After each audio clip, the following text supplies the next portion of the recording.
What's going on, everybody? Happy Hump Day. That is May 1st, Wednesday. Chris Meaney and Adam Pfeifer here of FTN Mean Streets Live at FTN. If you're listening on iTunes and Spotify, you guys know the drill.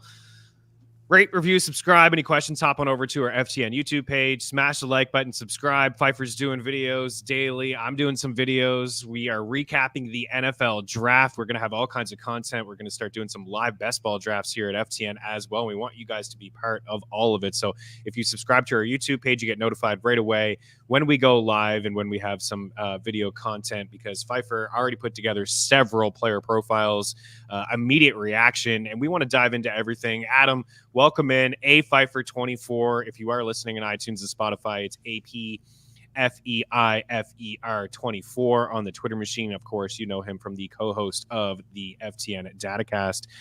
Man, what a wild draft. We were in communication throughout the entire draft. The first round was bonkers. We saw just a record 14 straight offensive players to start a draft, doubled the record of offensive players to start a draft ever.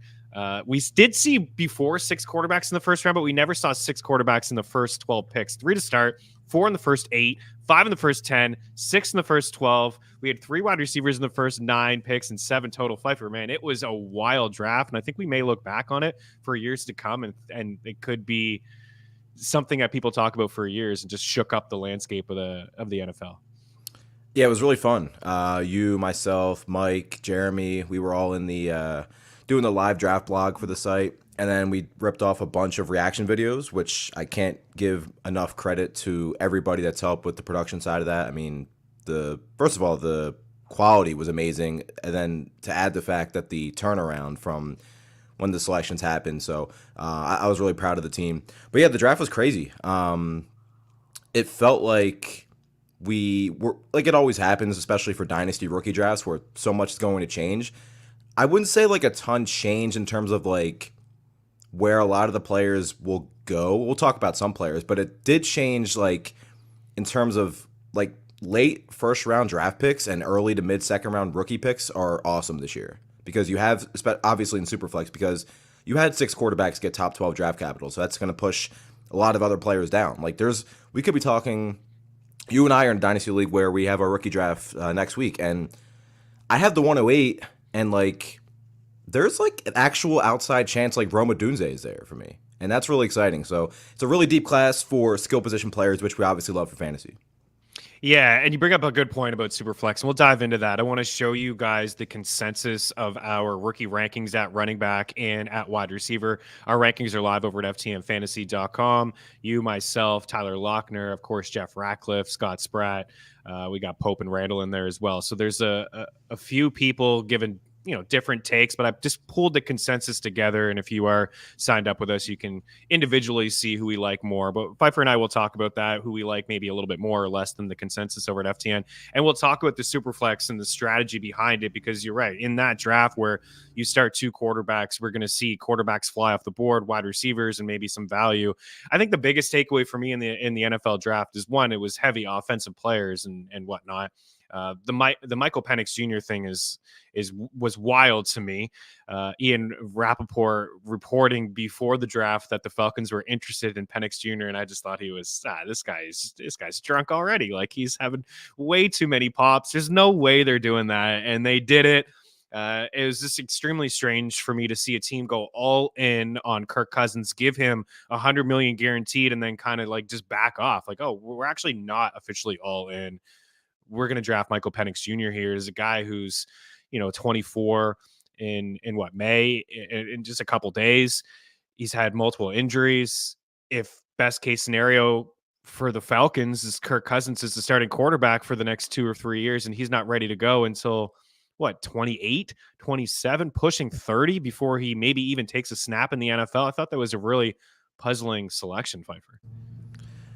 Yeah, like I don't hate the idea of trying to have that, option ready, because Kirk Cousins, I believe the earliest they can get out from that contract is 2026 years, right? Or 2027.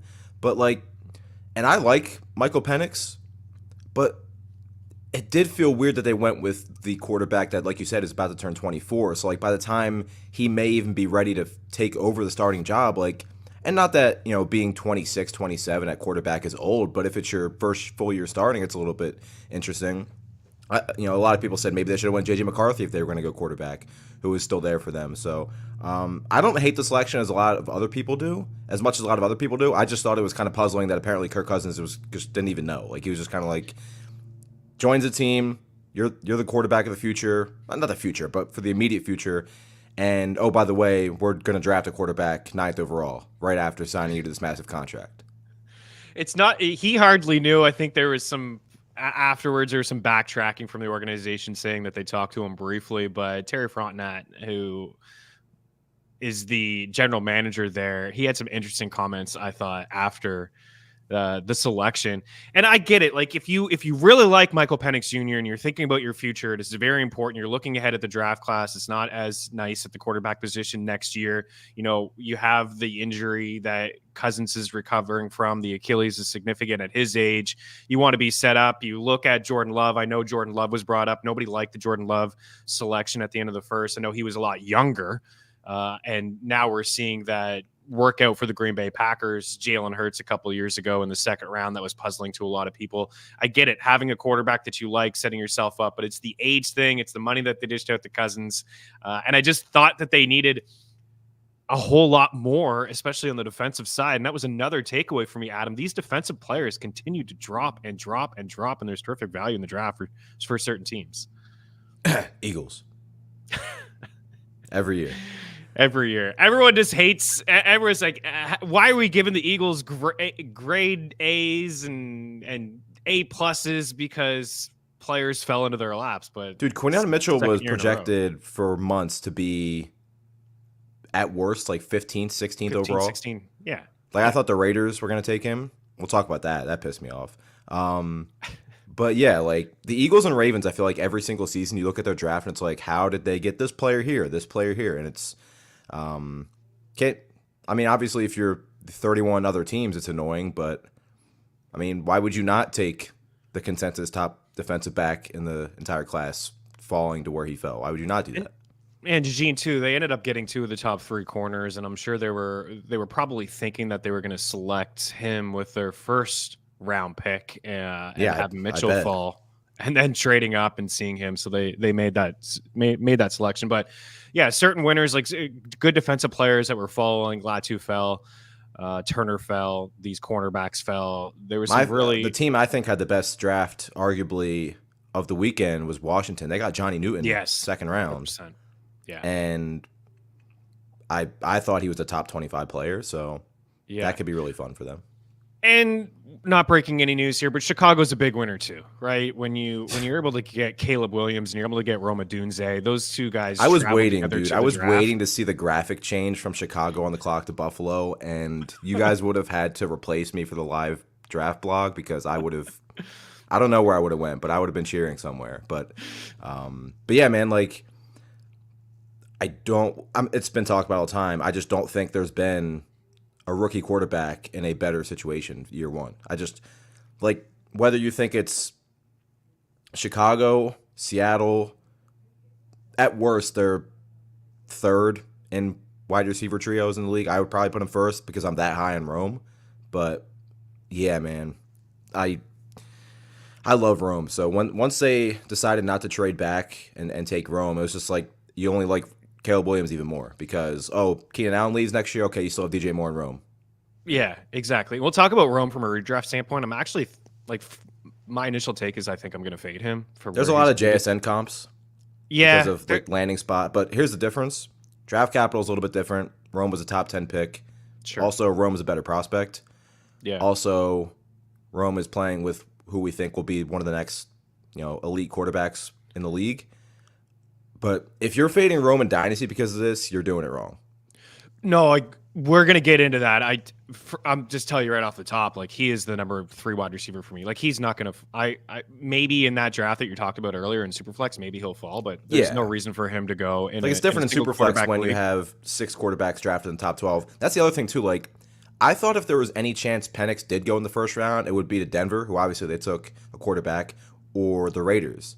And even with the worst case, if he didn't go in the first round, I thought the Raiders would be a landing spot. Like, if he went to the Raiders, we could have 7 quarterbacks in Superflex just go like that, which would have been even more crazy. Yeah. You're definitely right about Caleb Williams being set up. Like, there's nobody really I can think of in recent memory that has been set up like that, because normally you have, the team that picks first overall is picking a quarterback, and they're picking first overall for reasons because they've been awful. Joe Burrow was able to bring the Bengals to the Super Bowl in 2 years, and I believe that was an NFL record for a first overall pick to lead the team to a Super Bowl. Of course, lost, but the turnaround was quick. They drafted T. Higgins that year, Jamar Chase the following year. Trevor Lawrence wasn't, he was a top pick. He wasn't set up. Last year, of course, Bryce Young wasn't set up. Even CJ Stroud really wasn't set up with weapons around him. They did draft Tank Dell, and Nico Collins broke out. But yeah, Caleb Williams is in a really good situation. I can't remember the last time a top quarterback had this many weapons on the squad. Of course, it wasn't their pick, but bringing in Keenan Allen and having DJ Moore, and then the offensive line is solid. You have Cole Kmet as a tight end. You have 3 running backs. They acquired DeAndre Swift, Khalil Herbert, Roshan Johnson, who they drafted last season. And now, you bring Rome Odunze in there. Plus, the defense played pretty good last year. They're one of the better run-stopping defenses in football over the second half. So maybe the defense can help him out, Caleb Williams, that is, for more possessions, because it's not at USC at times. He was, even last year, I thought he played a little bit of hero ball. The defense couldn't make any stops for him. So he's, I don't want to say he got bored with completions, but there were some moments when I'm watching games and film where, guys are wide open in the middle of the field and he's taking shots deep down the field. But he can do it all.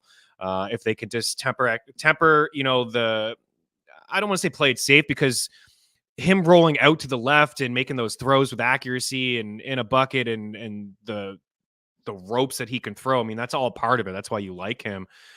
But yeah, for me, from a redraft standpoint, I think he's pushing low end quarterback 1. And I will just say it right now, we're going to show the consensus rankings in a bit, but he would be the number 1 pick for me in a super flex league. But I would go Marvin Harrison Jr. at number 1 if a rookie only draft. Are you with me on that one, or are you taking Caleb Williams? And of course, still about context. You need a quarterback. No, Caleb, as great as Caleb is in single quarterback, the earliest I would even take him is probably like 108. Really? I got him at like 4 or 5. You take all the wide receivers basically then? I would take all the top 3 wide receivers: Worthy, Jonathan Brooks, Ladd, maybe. He'd probably be like in like the 106 to 108 range for me. Like, I would probably take him over Brock at this point, but that's where he goes for me. But yeah, in Superflex, not even a discussion. Well, I guess it is a discussion. Like, if you're loaded, if you have 3 really good quarterbacks, you can take Marv very easily. Yeah, very easily. Rex in the house actually shocked Buffalo didn't move up. I think a lot of people were. Dude, Brandon Beane in his press conference said there was no intention of moving up. I don't believe that, personally. But I also don't believe it would have been for like Brian Thomas. I think if they were going to move up, it was going to be a home run swing for Rome or somebody. They were minus 280. Maybe he was telling the truth.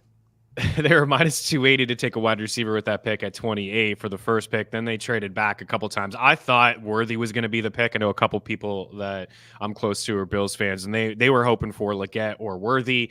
And then the trade to Kansas City, of all teams to trade with, of course, you're trading to Kansas City.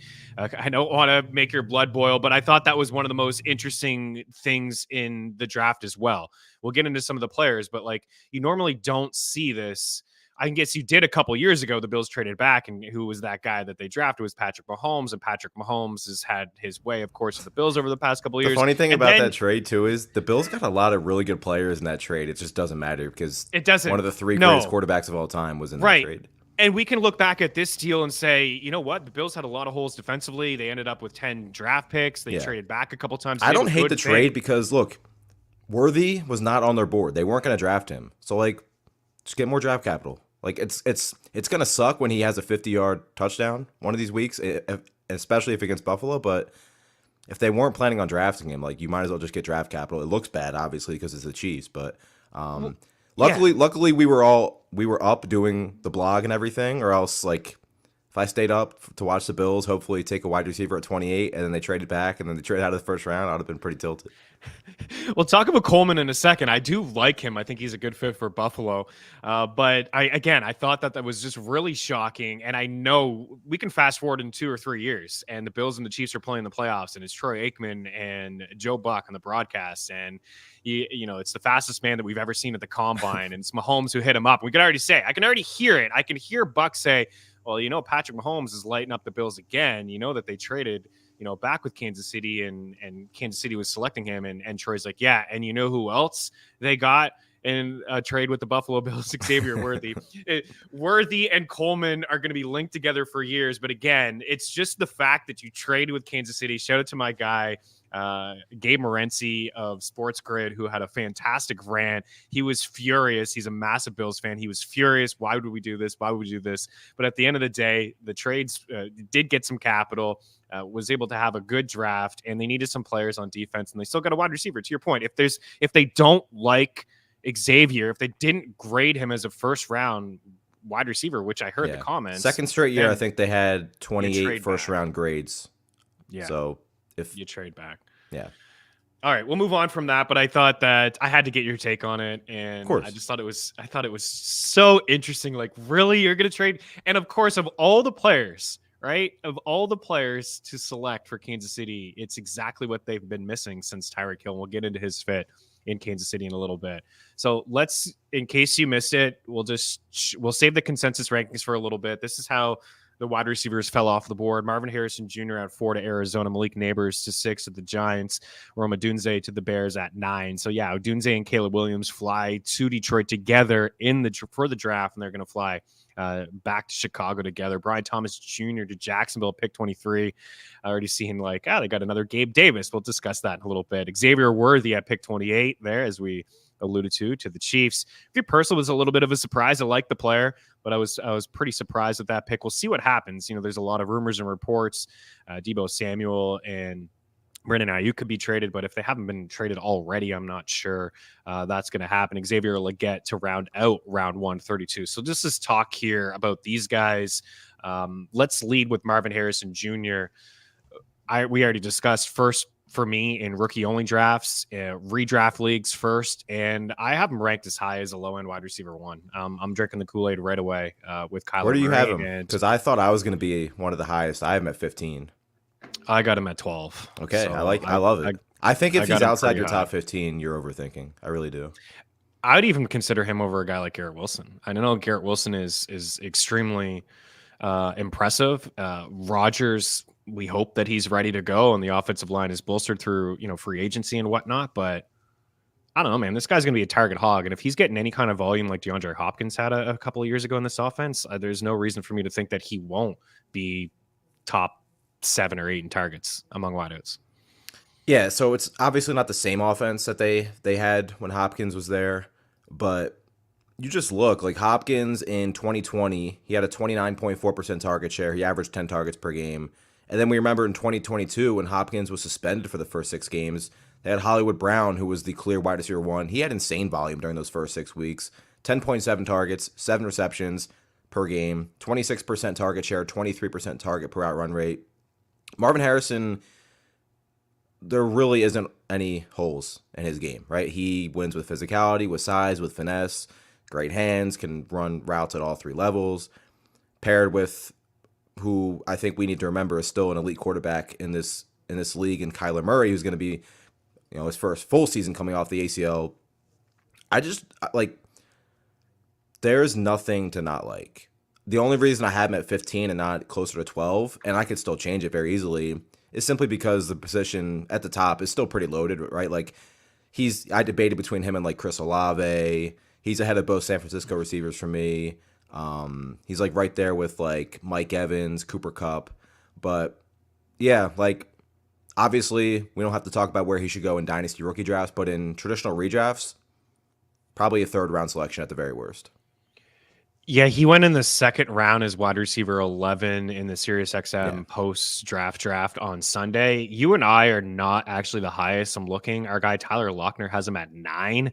Yeah, so Brad has I love it. I might have to move him up because I put him at 15, being a little bit conservative and thinking, okay, like he'll probably come in like 17 to 20. Clearly, I was wrong. But like you mentioned, Garrett Wilson. Like if you put him ahead of Garrett Wilson, I have no issues with that. I actually might switch that, honestly. Like he's so good. Randall and Ratcliffe are not drinking the Kool-Aid at all. They got them in like the 20s, so they're not going to have any Marvin Harrison Jr. It's it. I mean, he's not going to last into the third round, into the 20s. So, all right, we like the landing spot there for Marvin Harrison Jr. Daily Handle with Jordan Allen. Good morning, Means, and everyone. Welcome in here. On this Wednesday, we're talking about some wide receivers, rookie wide receivers, and taking a look at the class here with Adam Pfeifer of FTN. So Malik Nabers here, pick 6 to the Giants. You know, I really do like this guy. Of course, he reminds me a little bit of AJ Brown. This is exactly what the Giants needed, right? They were one of the worst offenses in football last year. Even over the past couple of seasons, they've been one of the worst offenses, ranked 30th in points in 2023. They lost their best offensive player in Saquon Barkley, and he joins a wide receiver room that's pretty mediocre. I mean, Darius Slayton, Jalen Hyatt, and Wan'Dale Robinson are guys that the Giants drafted over the past couple of years. And I do take notice when Daboll drafts some of these guys, and I'm not ready to say that they can't be relevant in fantasy, but I think we've seen the best from Slayton.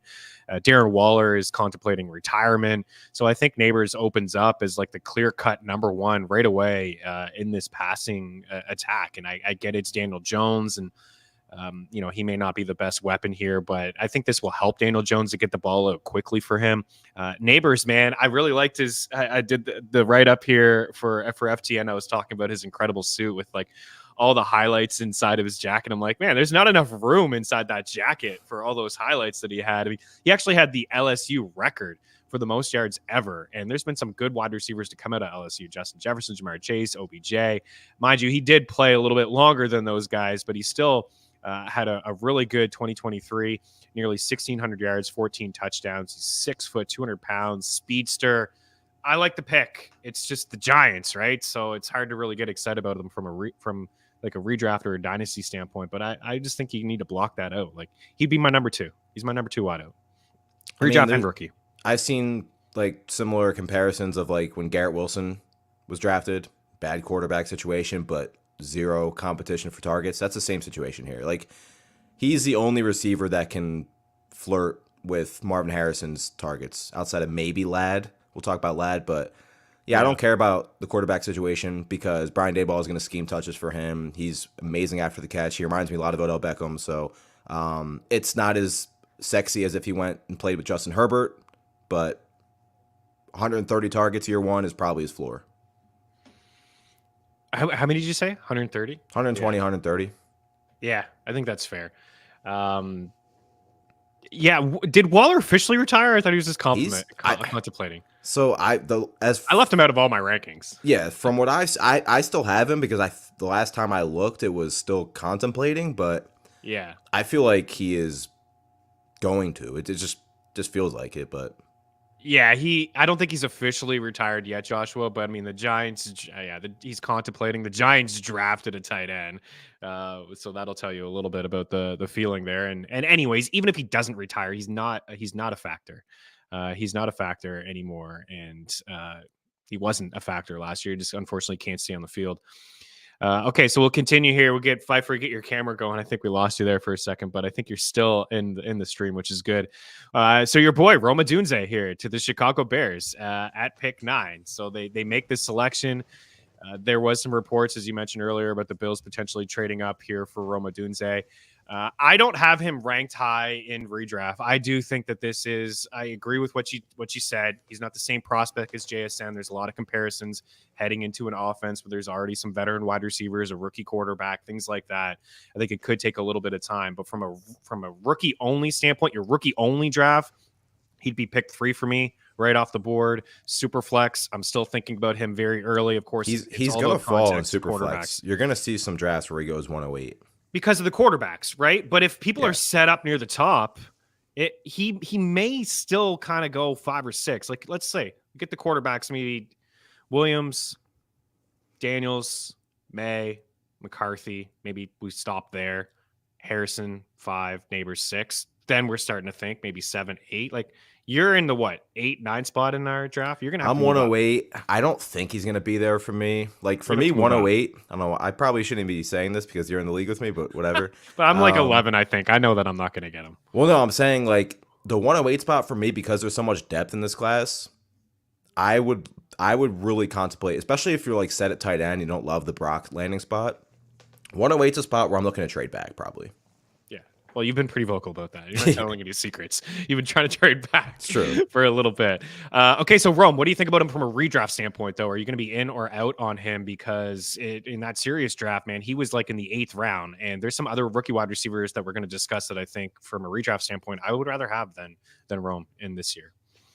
Yeah, so he's probably my favorite player in this entire class at any position. I think he's going to be an Wow, absolute star. nice. But for year one, yeah, like if I'm ranking the rookie wide receivers, I did rank Ladd ahead of him. Um, Pearsall is a question mark. Like if they traded Debo, then you can start talking about ranking Ricky Pearsall ahead of him. Keon Coleman's probably a little bit behind just because I just think they're not even close in terms of players. Um, yeah, I think Rome is more like a Chris Olave with way more physicality. There's been Devontae Adams comps, DeAndre Hopkins comps.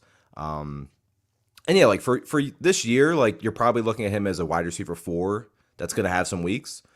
But for Dynasty, like, yeah, if you're down on this landing spot, it's tough because especially if you're a contending team, like you're looking at, okay, 2024 rookie season, but Keenan Allen's probably going to be gone next year, and then Yeah. you have Rome as the wide receiver 2, maybe even the wide receiver kind of 1B with DJ Moore as the 1A, attached to Caleb Williams for the next however many years. So yeah, you definitely like temper expectations a little bit year one for redraft, but I also like, and I made this mistake a lot in redraft leagues where like I pass on the rookie wide receivers because landing spot, and I overlook the fact that maybe by week 8 he's just better than Keenan Allen. Keenan Allen, Yeah. one of the best receivers we've seen over the past decade, but he's going to be 32. Rome Odunze's 21. Like he's one of Yeah. the best prospects. Like it's cliche at this point, but any other class, he's the clear wide receiver 1. Like he's that good. It's just he has 2 amazing players alongside of him in this class. I love the physicality that he brings. To see I like the Olave comparison. I really like the Mike Evans one as well. Rex is not he's not drinking the Odunze in Chicago. Doesn't like it. The consensus at wide receiver in a redraft standpoint over at FTM Fantasy is wide receiver 45. Lochner is the highest on him at 38. I believe you got him in the low 40s. I have him like early 50s. So, I mean, it could adjust there. Does it do anything for you when it comes to DJ Moore or Keenan Allen? DJ Moore, Yeah, I moved Keenan Allen here, down. yeah, Keenan is the guy that you move down. I think he's more of a wide receiver 3. I was able to get him in the 5th round as my 3rd wide receiver in that serious draft, which I thought was pretty solid. DJ Moore went to Jeff Ratcliffe, his first. It was the last pick in the 2nd round. I thought that may have been a little early. I just wonder, like, the huge. Like, I don't know if DJ is DJ a wide receiver 1 anymore? We have to remember too. Shane Waldron's their OC now. He was to Seattle last year. Who was drafted by Seattle in a similar situation with Rome, JSN, and they weren't playing a lot of 3 wide sets to start the season because Shane Waldron historically loves 12 personnel. And then what do the Bears do in the offseason? They obviously already have Cole Kmet, and they signed Gerald Everett. So I just wonder how much 12 to 11 personnel they're going to run. Obviously, if they're not running as much, 11 personnel, that's bad for all the receivers. But DJ Moore is probably the one receiver where like 11, 12, like he's on the field no matter Doesn't what. matter. And then it's going to come down to, I would imagine in 11 personnel, they start with him and Keenan Allen. But there might be some where they just say, you know what, we need more size on the outside if we're in 11. So Shane Waldron, his offense is going to be really interesting to see what they do in terms of personnel packages between his history, between adding Gerald Everett. But also the good thing is the last couple seasons in Seattle, they have been towards the top in terms of pace, no huddle rate. So I think there's still a lot of kind of underlying good in this landing spot, despite the fact that you see, Keenan Allen and DJ Moore, they're both there. It's bad for Rome. I get it from a redraft perspective, but I also at the same time, like if he's falling in redrafts, I would not be afraid to just draft him, have him as my bench wide receiver, and then there's all that upside on my bench. Yeah, you can sign me up for that. Yeah. DJ's the one that I want. Keenan, he's got that floor, a little bit of a boost in PPR leagues. I think you laid it out perfectly, but I think DJ, before the Odunze addition, like I had this guy as a top 12 wide receiver. Mm-hmm. Like I've had to move him down now into like the, mid to So late you moved him below teens. Marv? Yeah, I moved him below Marv, and then I've moved Keenan a little bit. Like Keenan, the consensus for Keenan Allen is wide receiver 26, and most of us have him in the 20s, and Randall's got him, I think, in the 30s, so he's not drinking the Kool-Aid at all. Again, just to reference a serious draft, Harrison, wide receiver 11 in the second, Nabers, wide receiver 27 in the fourth, and Odunze, wide receiver 40 in the seventh, and we'll continue to talk. That all sounds right to me. Like even though I admitted that I probably should move Marv up a little bit, that sounds. I don't think Marvin Harrison Jr. is at by when a lot of leagues are drafting. Maybe he gets that high to wide receiver 11, but I think he'll probably fall in between 12 and 16. Yeah, but everything else feels pretty accurate from what we're probably going to see in a couple months. Yeah, I just want to I'm going to bring it up quick and just tell you. I mean, you can guess anyways, but the wide receivers that it started. This is the wide receivers how it started. It went Lamb, Hill, Chase, Jefferson, St. Brown, AJ Brown, Garrett Wilson, Nakua, Devontae Adams, Nico Collins, and then Marvin Harrison Jr. I think Nico's a touch high there. I could consider Olave, Brandon Ayuk, as we discussed, and maybe even Mike Evans, because everyone disrespect Mike Evans, and you just know what you're going to get from Evans every single year. But let's continue here with some of the wide receiver talk. Anyways, the big winner is Caleb Williams. We're talking about all these weapons and where they should go and if they should fall down. But even if he walked into the Bears situation and they had DJ Moore, Cole Kmet, and Swift, I'm like, that's not bad. That's pretty good. And then you add Keenan Allen and Rome. It's like, okay. Yeah.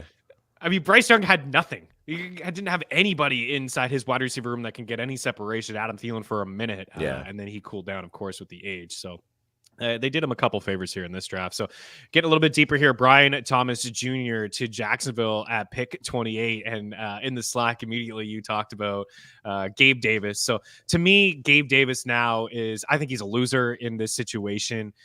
They acquired him in the offseason. They still have Christian Kirk, Evan Ingram. They released Zay Jones this week. There's a lot going on there in Jacksonville, but Ridley was able to put up wide receiver 2 numbers. I think he finishes wide receiver 17 or 18 on what I thought was a pretty mediocre season. It was okay. He left so many fantasy points out there. Man, drops. He led the NFL with 24 end zone targets, but you mentioned, I think it was week 3. I forget who they were playing. He probably had 6 end zone targets alone in that game. One of them he dropped. I think he dropped a second. One, he couldn't get his feet in bounds. One, he got hit at the back of the end zone. He couldn't hold on to the ball. And the thing I love about Brian Thomas's game, and I've talked about it a lot, he has unbelievable awareness of where the sideline is, especially in the end zone. Obviously, the college rule is 1 foot in bounds. He didn't care. He was getting 2 feet in bounds all the time. So, if he got 24 end zone targets is insane. I don't think he's getting that as a rookie. But I think he's going to lead this team in end zone targets right away. He's got that type of role and that type of size and that type of sideline awareness. And then he also has crazy speed. He was good in contested catch situations. I made 2 trades 2 weeks before the draft, and I traded away Gabriel Davis in both of them. And I'm obviously I was expecting Thomas to be. Honestly, I was going into the draft expecting him to be in Jacksonville or Buffalo. So, no, you nailed that. I think he's somebody I struggle with because I still think this offense is going to go through Kirk and Evan Ingram. I think Brian Thomas is probably going to slide into 6, maybe 7 targets per game if they go pass heavy. But there's upside in the targets he's going to get in this offense, I think. Well, he's got the size, 6'3", 209 pounds. He's got the length to make all the catches. I think he can make an immediate impact. He may be kind of boom or bust for the first few weeks of the season, but I think Gabe Davis is going to be more boom and bust. That's what we know about Gabe Davis. He falls into the wide receiver 3-4 range, maybe flex, but I like the landing spot. And from a dynasty startup, him and Trevor Lawrence are interesting, moving forward. And a lot of people talk about his lack of route tree, he's limited. But I think it's unfair because at LSU, that was LSU's entire offense, though. It wasn't even just him to do certain things. He's hero ball, deep touchdowns, led the nation in touchdowns. He had 17, which is the most since Devontae Smith in 2020 had 23, Heisman winner. But I heard right from Mike Denbrock, who was the OC for LSU last year. He's with Notre Dame now. I heard him on Sirius leading up to the draft saying he could hear the outside noise of Brian Thomas. His route tree is limited. He can only do certain things. He's like, that is just completely false. We just didn't ask him to do like deep crossing routes or short intermediate routes because just how we were set up. We had a guy like Malik Nabers. Like, we had all the tools and all the weapons. So I think it's unfair to say that Jaden Daniels was literally the best deep passing quarterback in the league. Like, it was just everything was working for them. Everything was working. So yeah, I'm a big fan. And redraft too, like, he's buried in sleeper. Go back to that serious draft. He was 1, 2, 3, 4, 5, 6, the 7th wide receiver taken off the board. I ended up taking him in round 10 at wide receiver 58. So you said he was the 7th rookie wide receiver off the board? 7th rookie. So obviously the top 3 went ahead of him, and then what? Ladd, Coleman, Worthy, Ladd. Yeah, and I don't hate it. I don't hate that. I would draft everybody. I would draft everybody that you mentioned ahead of him. Coleman is the close one for me, just because like we'll talk about it. Like we'll talk about it. Yeah, we'll wait. Let's finish these last 3. So Worthy at 28, Pearsall at 31, and Legette at 32. So we already kind of discussed Worthy, but the fastest human we've ever seen at the combine. It's legit. I'm not making this up. He's the fastest guy we've ever seen at the combine. The Chiefs made it, back-to-back Super Bowls, and the fact that they won the Super Bowl last year, leading the wide receiver room, led the NFL in drops, and Kelce had a down year, and the offense wasn't explosive. In terms of 20 yards or more plays, they were 16th, middle of the pack. So they made it known that their goal, I guess, in the offseason was to get speed. And Hollywood Brown's got a little bit of speed. And of course, Xavier Worthy. I think that this is exactly what they've been missing, of course, from Tyreek Hill. And I think it opens things up for Travis Kelce as well. Like, he faced the team in general, a lot of 2 wide coverages. It can open up some space underneath for Kelce. Like, that's when Hill was there. And when Hill wasn't there and they didn't have that deep threat, it was easier to bracket him, tougher matchups. Just the role in general was tougher since they didn't have that vertical speed. I even felt like they had load management on Kelce last year. In terms of playoffs, he played nearly 10 more snaps than he did in the regular season. He averaged nearly 100 yards per game in the postseason and just like over 60 in the regular season. So I think this makes his job a little bit easier, and it helps everybody else in the offense as well. But the caveat here is that he's a Chief. He's got the speed next to his name. It's Mahomes. This guy is going to get overdrafted. I think he's going to get overdrafted in redraft leagues and even in dynasty leagues he is. And far too well, when they drafted CEH, everybody already put this guy into the Hall of Fame. They were comparing him to Brian Westbrook. They said, that's it. A running back in Kansas City's offense with Andy Reid. Are you kidding me? He's going to be exactly like Brian Westbrook with Sean McCoy, Jamal Charles, all these guys. And he didn't live up. He didn't even come close to expectations. He was immediately, everyone was like rookie 101, like drafted him ahead of Jonathan Taylor. Like, it's in hindsight, it's crazy to look back and think that it wasn't even a conversation. What do you make of this? Where should he go in redraft, and how high are you on from a dynasty standpoint? Yeah, like you kind of hit it. He's probably going to be overdrafted in redraft, so I don't see myself having him on many teams, but the landing spot is downright terrifying. Like, and in terms of the other 31 teams in the NFL, like, obviously the speed element is one thing, but like, he destroyed off coverage last year in college, and where he kind of was struggling was when teams would like press him up the line of scrimmage. That's cool. Now he goes to the Chiefs, who teams don't play man against the Chiefs. You already alluded to that. You can't play man against them. You can't. No. And what does Andy Reid do? According to FTN data, Chiefs 3rd in pre-snap motion over the past 3 seasons at 52%. So you put Worthy in pre-snap motion, giving him free releases off the line of scrimmage, with the occasional deep shots every game from Patrick Mahomes. And that's the other thing too, is ball tracking is like, I wrote about it, but it's like you compare it to what MVS's ball tracking was on deep shots in Kansas City, it's not even close. So yeah, like in non Superflex rookie drafts, you can make the case he could go as early as the 104. Yeah, I don't hate it. From this redraft standpoint, I'll reference the the draft again, 8th round wide receiver 48, just after him, Lad McConkey. We're going to get into him in a minute. It sounds like we'll probably only do wide receivers today, and maybe I'll get you back. We'll do running backs. There's just so many nice wide receivers to talk about, and I don't want to rush the show. I know you got the pod cone, so let's continue to roll here. I definitely like the landing spot. I think it just makes a lot of sense, and again, it just frees up Kelsey.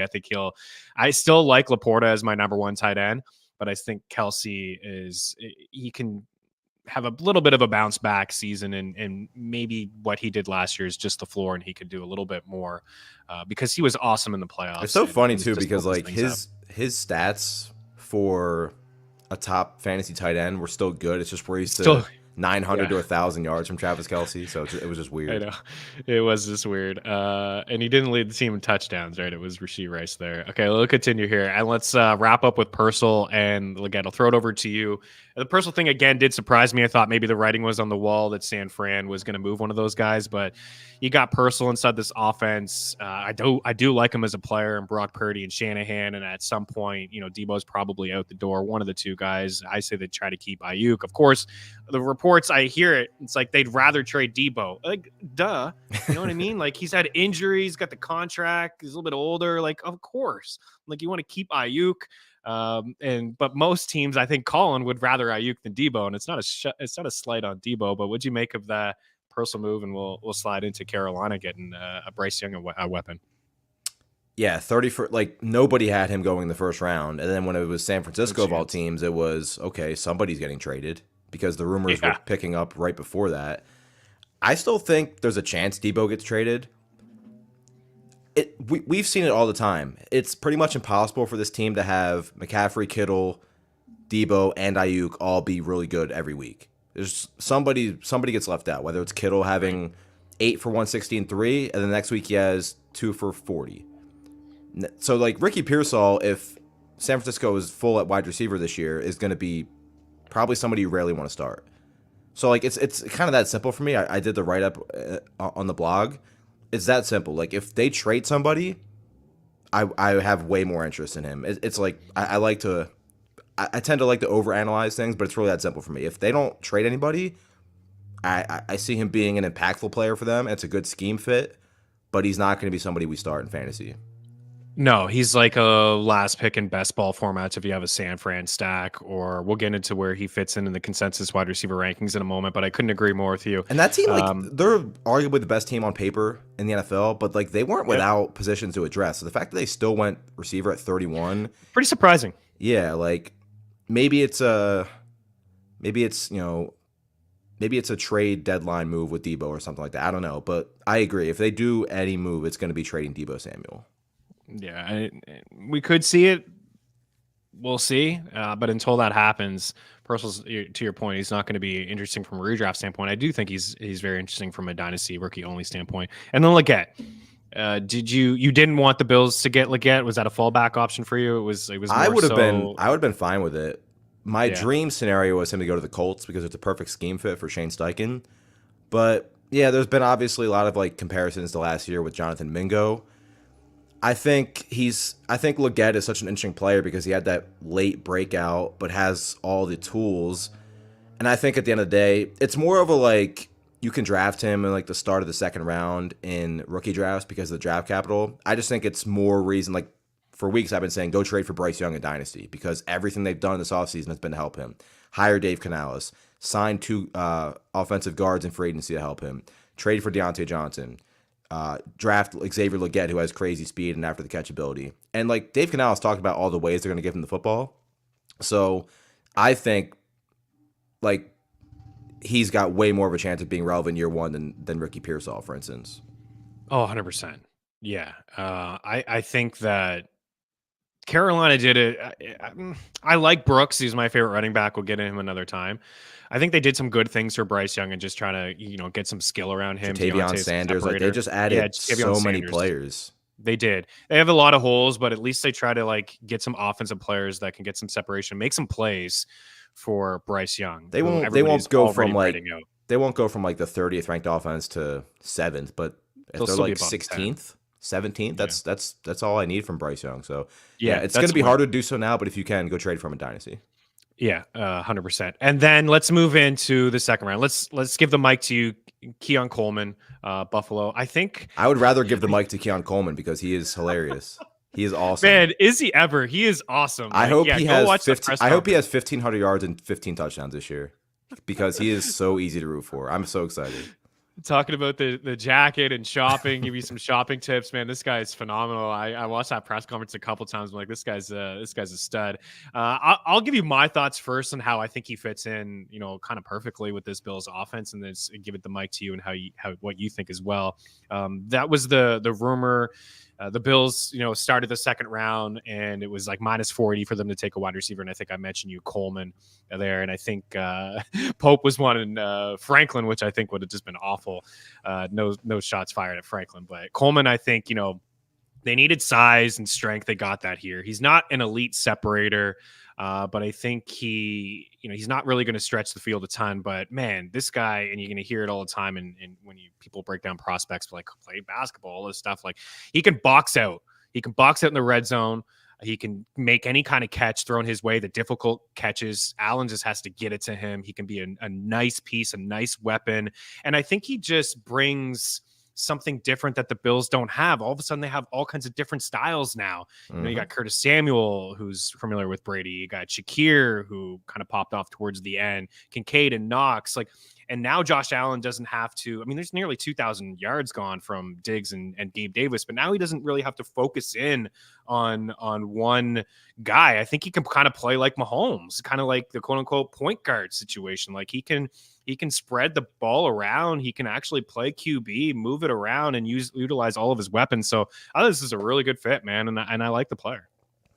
Yeah, so one of my favorite players in this draft class is A.D. Mitchell. So admittedly, I was like, holy crap, we're going to get A.D. Mitchell. I'm so excited. And that kind of took away from the excitement when we drafted Coleman. But the more I think about it, it's like the Bills haven't had a wide receiver like Keon Coleman in the Josh Allen era. It's been Steph, Beasley, John Brown, good players, but nobody that 6'4" with and right. Like everybody's making a big deal of the 4.6 40. First of all, we know he's not that slow. We know he plays fast or whatever. Sure. My favorite part about Keon Coleman's game, other than the circus catches you'll see in the highlights, like he returned punts at Florida State, which you don't see for somebody his size. When they design screens for him, he is way better after the catch than you would think. Like he catches the ball and already knows where he's going with it. There's zero wasted movement. I think that's an element they can add.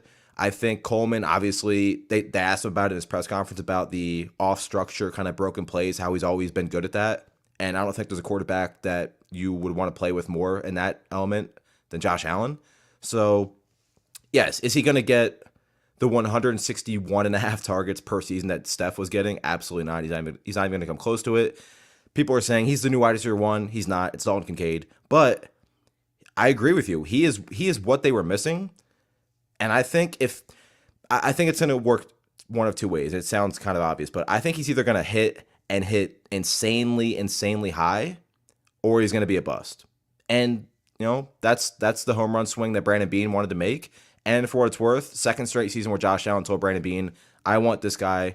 Last year was Kincaid. This year it's Keon Coleman. So I don't think he's going to be like people are saying, oh, he's going to be Gabe Davis. He is technically Gabe Davis's replacement. He is not Gabe Davis. He's not the same player. It's not even close. Right. He does more after the catch. And the other thing, too, we don't care about it for fantasy, but I guarantee you they saw his tape, run blocking, and that's what Gabe Davis is great at. And they said, yeah, he's going to fit right in. So we have to remember, it's a new offense. Joe Brady took over. They went way more run heavy. And you kind of mentioned it. They're going to be way more multiple, way more versatile. Mm-hmm. And he'll have some weeks for sure, but I'm so excited watching his press conferences. I hope he has 2,000 yards. He's so easy to root for. And again, he's not even 21. Like Brandon Beane was talking about it. They don't even know what else he can like. Brandon Beane was saying, what if he gets like an inch tall or 6 inches taller? What if he gets faster? What if he's not even 21 yet? Yeah, he's not even grown in. He can't even buy a drink at Applebee's in the States. He's not even grown into his body yet, which is scary to think about. But I could see him, man, as maybe I don't want to say touchdown dependent, but I could see him as a guy that gets like 7 or 8 touchdowns this season easily, right? With his big body and his frame inside the red zone. And that could, push to wide receiver 3 low Like the end or Bills, flex there. I actually want to go look and see if this actually happened. But like as somebody that follows the team as closely as anybody, I don't think the Bills have actually ever called a screen for Gabe Davis. I can guarantee you they will dial up screens for Keon Coleman, despite the fact that he's 6'4", right? Like he is better after the catch than people think. So I don't think he's going to be Gabe Davis like occasional 0 catch games, but I also think he's going to have some of those Gabe Davis ceiling games where it's like 4 for 130 and 2 touchdowns. So we'll go 5 or 7 minutes here. So let's kind of get through some of these guys. Ladd McConkey to the Chargers, Jalen Polk to New England, and Adonai Mitchell, who it sounds like we both extremely like a lot, and I actually like this landing spot for him. We talked about Steve Steichen, so I'll throw over to you for these 3 guys. Who's your favorite? How would you rank them? Yeah, it's Ladd. It's not even close. I mean, we were making a huge deal of the Chargers not going receiver at 5 overall. They trade up into the early 2nd round. They draft Ladd.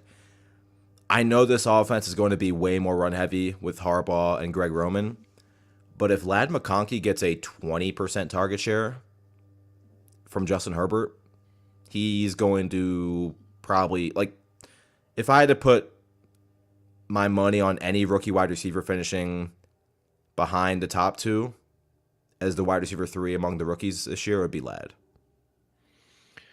So Ladd in that serious draft that I keep referencing, he was wide receiver 5 among rookies, actually 6 among rookies. I would take him over Worthy, and I would take him over Coleman. I would. Worthy's the one where like I get it. Worthy's probably going to go over him in most drafts, but I would take Ladd. I would take Ladd as the wide receiver 4 among the rookies, probably. Yeah, maybe even 3. Actually, no, 3. I think I have him ahead of Rome. Yeah, and that's where I was going to go. Like McConkey here in the 9th as wide receiver 52. Like that's a steal. This guy is going to move up draft boards as we get closer to NFL season. We still like Palmer. We've seen some moments from him. Quentin Johnston, I still believe in as a player, but like McConkey's going to have a role right away. Can play in the slot, and we know that they have like almost 60% of their targets are gone from last year. Right. Like, people talk about like the receivers, but Eckler and Gerald Everett aren't there either. It's just insane. Yeah, it's a crazy turnaround. It is a crazy turnaround, and they're going to run the ball a lot with Harbaugh. I get it; they're going to run, but at moments you got to throw the football. Herbert's going to throw the football, and you also can't can't turn Justin Herbert into a 450 attempt quarterback. That's just outlandish. You can't do that. Right. Adonai Mitchell. Let's discuss him. So I thought the Bills were going to take him as well. He's one of my favorite players in the draft. Pick 52 to the Colts here. So I'm very familiar with Steve Steichen's offense from his Philadelphia days, and I think he's actually one of the most underrated play callers in the NFL. I love just about everything that he does, and I think Adonai Mitchell. Like I don't want to compare him to AJ, but I think he could be his AJ in this offense, like one-on-one, big body, contested catches, good tracking, can adjust, get downs in the slot, Pittman is short intermediate routes, and Richardson's not super accurate. But this is exactly what this offense was missing last year, right? You have people that are going to stack the box. You're going to worry about Jonathan Taylor. You're going to worry about Anthony Richardson, what he can do with his legs. And then that's going to leave a lot of one-on-one. So, and I think that Adonai Mitchell can beat some one-on-one. He can go deep. He can get down the field in a hurry. And he can give A-Rich an option down the field, which is just something that I didn't think that they had. So there's a lot of RPO. And when you account for the run, there is a lot of one-on-one coverages that's going to happen. So it may not happen year one, but I really like the fit. I like the player, and Steve Steichen's going to use him, I think, a lot like he used AJ in the offense in Philadelphia a couple years ago. Yeah, I love AD. I think he's a first-round talent, so we'll see. But double moves, like his size, the fluidity in which he moves is fantastic. And yeah, Steichen's offense is so fantasy friendly. They led the league in pace. They led the league in no huddle rate. So Pittman's still going to be the one. They're still going to run the football a lot with JT, obviously. But yeah, Mitchell is somebody I struggle with. Like he's probably going to come off the board in rookie drafts in between like the 2-0. I've seen anywhere between like the 203 and like the 208, which feels right. In redraft, redraft, it's like kind of a pass. I feel like. As much as I love him, I just think there's other landing spots that I would rather take a shot on. But if he falls in rookie drafts, like do not be afraid. Don't worry about the fact that he was a borderline first round, selection in most mock drafts and he fell to where he fell. I think he's really, really good. I like the offense. I'm a huge believer in Anthony Richardson and Steichen. The question is like, yeah, like they just drafted Josh Downs last year. Pretty sure, like the floor is probably where AD Mitchell just replaces the role that Alec Pierce had, but I think there's more of a ceiling there too. Definitely. I think Pierce is the fallout guy here. So McConkey was 6. Thomas was 7 in the redraft league at Sirius as wide receiver 58. Xavier Legette in the 10th round as wide receiver 59. Adonai Mitchell. I think this price is fair. Wide receiver 69 in the 13th. And then Roman Wilson in the 13th as wide receiver 71. I think this guy's going to be like an 8th or 9th round pick as we creep closer. Let's kind of recap here with some other wide receivers. So anything else on this board? Like Roman Wilson, do you like him as a player? 84. Like he's in a situation too where he can step up and be like the number 2 wide receiver. Tomlin talked about him a ton. Wanted this guy, liked him, at the Senior Bowl, and ended up getting him. So maybe it's not him, but is there anybody else on this list that you'd like to discuss as somebody that you like? Again, from a redraft standpoint, Wilson's like wide receiver 5 or 6 for me. He's ahead of some of these other guys because based on pure volume and opportunity in the landing spot. Jermaine Burton's pretty interesting because there's obviously been rumors surrounding T. Higgins. They spent, the 80th overall selection on Burton. He primarily played in the slot, so like even if T. Higgins is still there this year, Burton's going to take the Tyler Boyd role. In an offense that Zach Taylor, all he does is run 11 and spread the defense out. So assuming Jermaine Burton, assuming they're assuming T. Higgins is there next year, and Burton takes over that slot role, he's going to be on the field a ton in a Joe Burrow offense where Joe Burrow's healthy hopefully this year. And if there's a scenario where T gets traded, then it becomes even more interesting for Burton. And then next year, T. Higgins is a free agent. So, and it's going to be tough for them to pay him, obviously, when they have to pay Jamar Chase. So, Jermaine Burton, he could be the second target in this offense at some point. So, I think he's very interesting there. He's definitely the most interesting player in that round 3 tier for me. Corley's kind of interesting just because they trade up to get him. They were so excited to get him. He's been comped to Debo with the scheme touches and the yards after the catch. I'm not high on him for redraft just because, and maybe I'm wrong. Maybe they're saying, look, all of our offense went through Brees and Garrett Wilson last year. We need somebody else to get the ball to. And obviously, if Rodgers is there, that's obviously going to elevate the entire offense. But for me, Jermaine Burton's the most interesting in this tier. Yeah, and especially from a dynasty standpoint, you said it perfectly, right? Like if they move on from T. Higgins, then the number 2 in that offense, the Joe Burrow link to him is very appealing. Anything here as we get a little bit deeper? I was surprised that Franklin fell to the 4th, even though I'm not the hugest fan there to Denver. Yeah. I wasn't as high on Troy Franklin as a prospect either. And if you told me before the draft that he was going to be drafted in the 4th round, I'd be like, okay, absolutely zero interest. But he goes to Denver and plays with his former college quarterback, and they already lost Judy. Who knows what the role they have for Marvin Mims is. I trust Sean Payton as a play caller. And there's been Cortland Sutton rumors. So, it's hard for somebody that was, Troy Franklin was a player as well who was getting late first, early to mid second round buzz for the entire draft process. Falls to the 4th, but it's not a bad landing spot, all things considered.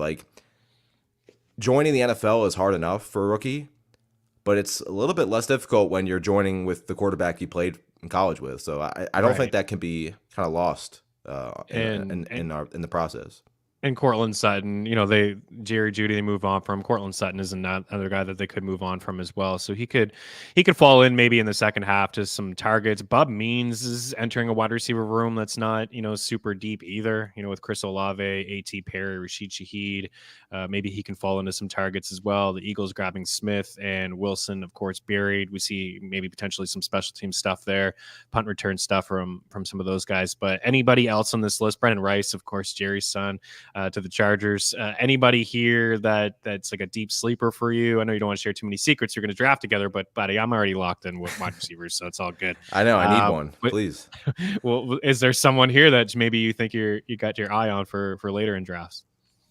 Probably Javon Baker. I know they drafted Jalen Polk and they have Demario Douglas, but there was an opportunity there. I thought he was an underrated prospect. So, and obviously, hopefully the quarterback situation is fixed with Drake May. So it would probably be him. Maybe Tez Walker, but unlikely. Do you think that May will start week 1? I have a feeling they'll go Jacoby. Yeah, I think it's going to be Brissett. Yeah. No rush. To get a lot of holes, figure it out. We don't want to put him behind the line with, that weak wide receiver room and offensive line. But the defense is solid, at least in New England. So they did draft some offensive weapons, which is really nice to see for May and company. So this is what we have for our consensus rankings, by the way, over at ftnfantasy.com. Marvin Harrison Jr., this is rookie only, and this isn't for redraft. This is for your dynasty leagues. So Marvin Harrison Jr., number 1, Malik Nabers, number 2, Odunze, number 3, Brian Thomas Jr. at 4, Xavier Worthy, 5, McConkey, 6, Keon Coleman at 7, Adonai Mitchell at 8. Then we got Pearsall, Legette, 9, 10, Polk at 11. We just kind of discussed him. I like him, man. I think he's I think he may take a good year or two, but I think he's got the higher ceiling there between him and Baker, and we'll see it maybe next season in New England when May is the full-time starter there. Roman Wilson, Troy Franklin, then we got Corley, Burton, McMillan, who does catch a lot of passes, man. Kind of everything Chris thrown Godwin his way. last year of his contract. Yeah, absolutely. Baker, Walker, McCaffrey, and then Washington here. So what do you make of this list? Is there a player or two that's higher for you or lower for you in your own rookie rankings? I believe I have Ladd ahead of Thomas. I can't remember. It's close. But, yeah, not much looks like Troy Franklin is another player that's kind of gone. Sometimes I see him late second. Sometimes I see him mid third because, like, it's weird when you have a 4th round selection, but it's not a bad situation, right? Like, so I think he's interesting, obviously. Roman Wilson, like, I would like Pittsburgh's been linked to wide receivers too, so like that could change his outlook if they trade for somebody as well. Yeah, it just comes down to Ricky Pearsall for me. Like, if they don't trade anybody, and again, this is Dynasty, so it's not for redraft, but yeah, I guess it's more of a Deebo Samuel. Just, you would think this is last year. I know Ayuk's in the final year of his contract. They would probably like to re-sign him, but yeah, for me, it comes down to like that 4, 5, 6 group. That could be shuffled really in any way, and I wouldn't really fight you. I would probably go Worthy, Ladd, and then Thomas, but yeah, it's a deep class for sure. Yeah, my own, I think we're in agreement in a lot. My own, I would go Worthy, Thomas, and then McConkey, Coleman. But it's so tough. You got Coleman linked to Allen, which is just super nice. McConkey, the role right away, and super nice with Herbert, and of course, like the Worthy. Like it's not even a super flex league. We'll get out of here in this. I'm not even in a super flex league, but I'm in a single quarterback dynasty league, and I got pick 3, and I have Patrick Mahomes. Like, it's just so damn tempting. I know how the draft is going to fall. It's going to go Marvin Harrison, Malik. Like, I don't want to take Worthy over Odunze. Like, it's not the right call. But I mean, but like to have a guy like Worthy linked to Mahomes, like, it's super exciting, right? So maybe I'll trade back. I don't know what I'll do. Maybe I'll trade back. You know what you should do? You should take Odunze is what I should do. take the elite wide receiver in Rome Odunze and not even think about it. Although I will say, like, it's so funny how our minds work in fantasy. Like, if you had any quarterback in the league not named Mahomes, you wouldn't even be thinking about Worthy. No, I wouldn't think about it at all. And I know deep down it's not the right call. Like, I shouldn't even be thinking about Worthy. But the fact that I have Mahomes, it's like, oh man, those two together for the next couple of years. Is this the Tyreek Hill? Like, yes, but I think the biggest takeaway is that even though we don't think that Rome Odunze could be fantastic and fantasy relevant in year 1 from a redraft standpoint, don't let him fall in your rookie only drafts and startups. Like, get some shares of him because he's going to be fantastic. Pfeifer, you're fantastic as well. A Pfeifer 24. I know you got the FTN Datacast here in a few moments, so appreciate you taking a long time here with me today to talk some wide receivers. And let's do this again. Maybe we can chop it up next week. We'll dive into the running backs because I know you and I are both big on Jonathan Brooks, and he's in a good spot, I think, with Dave Canales. And if he's going to have any sort of workload, maybe it's not year 1, but any sort of workload maybe in year 2 of his career, like Rachaad White had this past season in Tampa Bay, he could be in for a pretty nice career in the NFL. Hopefully his knees is ready to go and he's ready to rock. But I think he's out of all the backs, I think he's the guy that has the most potential to be a 3-down back, and we'll see. Maybe he's a Cam Akers, Javonte Williams type rookie season where they're, come on strong towards the end of the season. But give Adam a follow. Check out the FTN Datacast, all of our rankings over at ftnfantasy.com. We'll chop it up soon, Adam. I appreciate it, man. Cheers.